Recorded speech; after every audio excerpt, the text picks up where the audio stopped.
Welcome to Ask and Learn. So what's the difference between fixed cost and variable costs?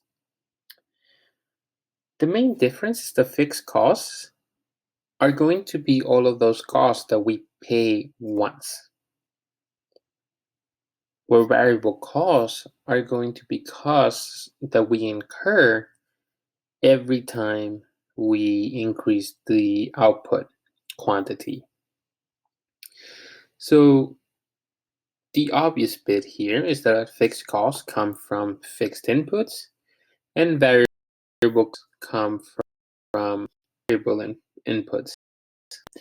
For example, if we need to buy a factory, then we buy that factory, that's going to be a fixed cost, right? Because if we increase the output, we're not going to have to spend more money on more factories. We just need to buy that one factory.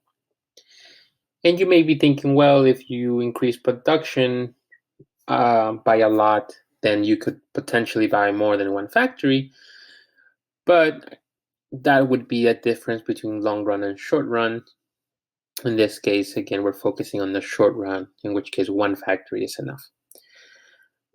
Variable costs are going to come from variable input.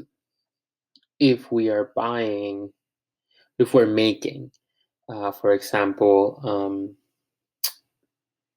belts, right? We're a factory that makes belts. And then the more belts we want to output, the more leather we're going to buy. So every time we want to make one more belt, we're going to have to buy one more unit of leather, which means we're going to have to pay for that unit of leather.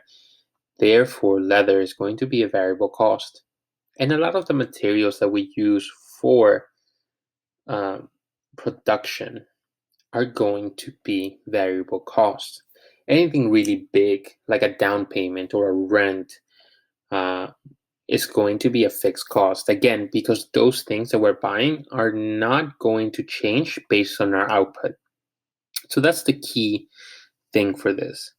If it's not changing with output, it's not going to be a fixed input. It is not going to be a fixed cost.